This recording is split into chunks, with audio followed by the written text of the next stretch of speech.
o IBEF São Paulo teve um papel assim, muito importante, eu diria, para os CFOs naquela época da hiperinflação. Para mim foi muito importante. E o IBEF sempre soube se modernizar, sempre soube acompanhar o que vinha acontecendo na sociedade.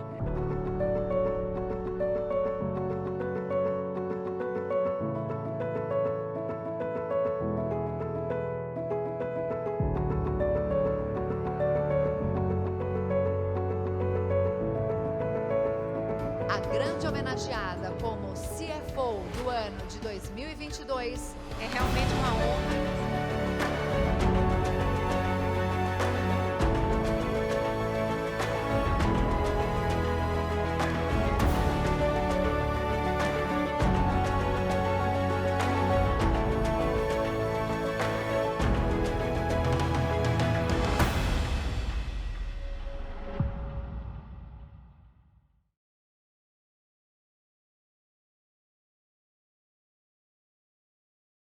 Acho que primeiro contar então como foi que eu me envolvi com a área financeira. Eu me tornei empresário muito jovem, ainda adolescente na década de 70. E era um período no Brasil muito diferente do que é hoje, com inflação crescente, com correção monetária. E como empresário, logo muito cedo, eu acabei me endividando. E aí, pegando dinheiro emprestado e negociando com o banco, etc., comecei a me envolver com finanças. Isso me levou a escolher na faculdade, me concentrar na área financeira, na graduação e na pós. Acabei até virando professor na área financeira muito jovem. E nessa época foi quando eu primeiro ouvi falar do IBEF, isso foi na década de 80. E aí eu fiz uma carreira rápida e bem novo ainda me tornei CFO. Assim que eu me tornei CFO, em 1990, eu me associei ao IBEF. O IBEF, naquela época, era ainda um pouco menor do que hoje, mas já tinha uma representatividade muito importante, porque nós vivíamos a época da hiperinflação, a época dos planos econômicos, a época em que o financeiro era normalmente a pessoa mais importante da empresa, dividia a responsabilidade com o CEO, e era frequente que o CFO é que virava CEO, porque entender de finanças naquela época era absolutamente crucial para a sobrevivência de qualquer empresa. Nessa época que eu entrei para o IBEF, foi até orgulho eu estar entrando para o IBEF, porque não era qualquer um, tinha processo de seleção bastante rigoroso, não existia ainda o IBEF jovem, então você já tinha que ter uma posição sênior na área de finanças para poder entrar.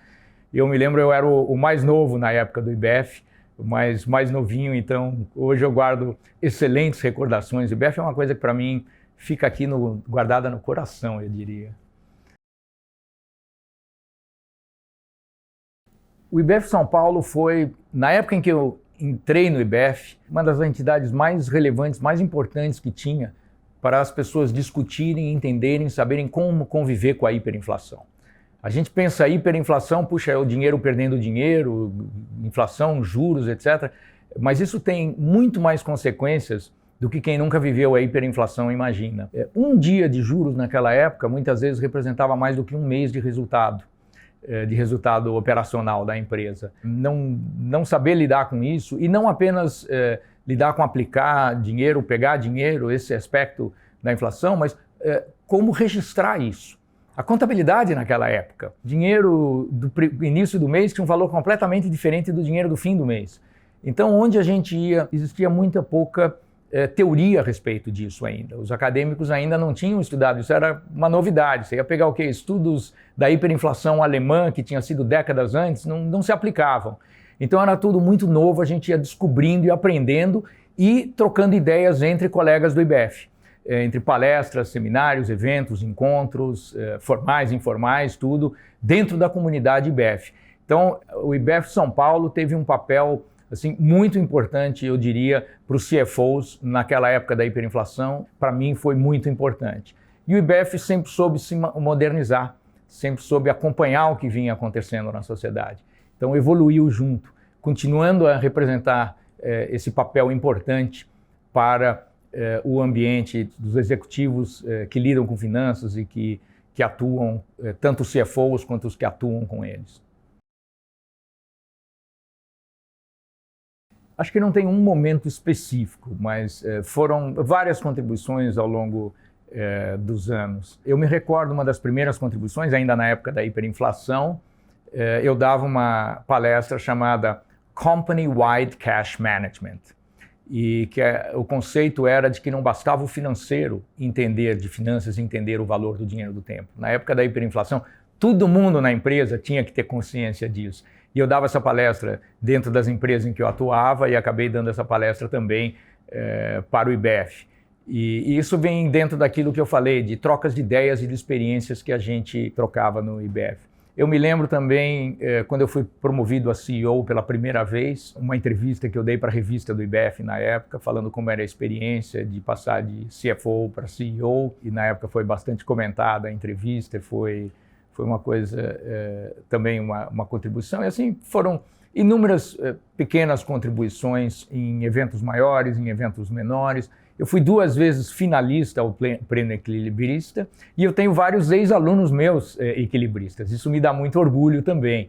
Eu fui professor da Fundação Getúlio Vargas, fui o professor mais novo que a escola teve, então eu tenho ex-alunos meus quase da minha idade. Então tenho vários, e também até ex-alunos meus mais velhos do que eu, porque eu dava aula na pós muitas vezes para alunos mais velhos do que eu. Então é muito, muito gostoso. Até o nosso atual presidente do Conselho de Administração foi aluno meu na faculdade e na graduação. Então, isso é uma coisa que dá muita satisfação, muita gratificação ver. Primeiro, deixa eu pontuar que a hiperinflação não foi um ponto em que o IBEF teve o protagonismo. Foi um período muito extenso e muito relevante, e inclusive com vários planos econômicos. Em cada um daqueles planos econômicos, o papel do IBEF era enorme. Você não imagina o que é acordar e todo o dinheiro da conta da empresa estar bloqueado. A empresa não ter dinheiro para pagar o salário dos funcionários, porque está bloqueado. Por exemplo, teve o Plano Collor. O Plano Collor foi um que bloqueou os recursos de todo mundo em março de 1990, foi na época que eu estava entrando no IBEF. Naquela época, o equivalente a mais ou menos $50 foi o quanto ficou nas contas correntes das empresas. E o restante ficou em cruzados bloqueados, que podiam ser usados para pagar fornecedores, para pagar impostos de compras que tinham sido feitas antes, mas nada novo. Você não podia ir no supermercado e pagar com cruzados. Você não podia pagar salário de funcionário com cruzados. Você só podia pagar com moeda nova. Então, supermercados, por exemplo, que vendiam muito à vista, não enfrentaram dificuldade, pelo contrário, foi até um momento que eles foram fortalecidos com isso. Mas e a indústria que vendia a prazo? Até o dinheiro da sua venda entrar em caixa e ela poder... Então, nessa época foram criados linhas de crédito especial para pagar salários de funcionários e tal. E foi um período, uma coisa que quem viveu nunca vai esquecer. E aí ter o apoio, o conforto do IBEF nesse plano em particular foi muito importante. Mas todos os planos econômicos daquela época. E depois a transição da hiperinflação para inflação mais baixa. A gente vinha vivendo há tanto tempo com inflação alta, a gente não sabia mais viver com inflação baixa. Então também aprender com os colegas, aprender com gente do exterior, trocando ideias, executivos tinham trabalhado fora e tudo. E aí acompanhando todas as novidades, quer dizer, o mundo evoluiu muito e com isso o mundo financeiro evoluiu muito também. Antigamente a gente tinha coisa ainda como emitir uma duplicata física em papel e a evolução de tudo isso para o mundo digital. Antigamente, hoje a gente fala que algo numa planilha Excel é manual. Antigamente manual era papel com lápis e borracha e calculadora, lápis para você poder apagar e fazer de novo se tinha errado, né? O Excel já era a automatização, e não chamava Excel ainda, eram outras planilhas eletrônicas anteriores ao surgimento do Excel. Então tudo isso foi uma evolução e a gente vê hoje com sistemas conversando entre si, começando a usar inteligência artificial para analisar grande banco de dados, grande quantidade de informações, etc.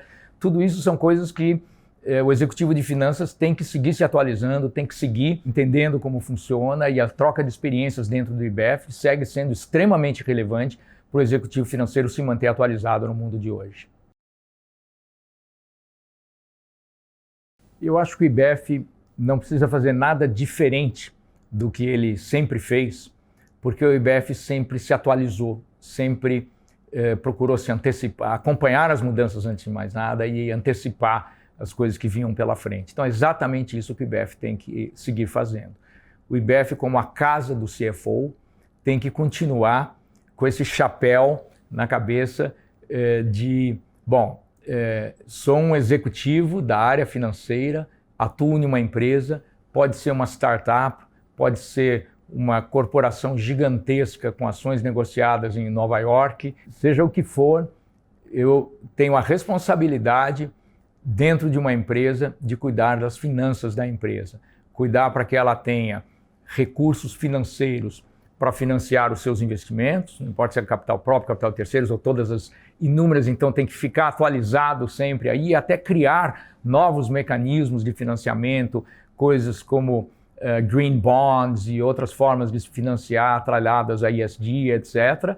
E como e onde investir de uma forma que respeite a rentabilidade da empresa. Uma empresa não é sustentável se ela não for rentável, mas se modernizando e hoje entendendo que tem que ser sustentável não só do ponto de vista do lucro da empresa, mas tem que ser sustentável contribuindo para a sustentabilidade do planeta, para a sustentabilidade da sociedade como um todo. Então, essa mentalidade mais atualizada, os executivos de finanças devem ter, o IBEF deve ter, e o IBEF tem essa mentalidade mais atualizada e vai seguir se atualizando, seguir antecipando tendências e acompanhando mudanças e preparando os seus executivos para isso e trocando ideias e experiências das best practices, das melhores coisas que podem ser feitas e desenvolvidas.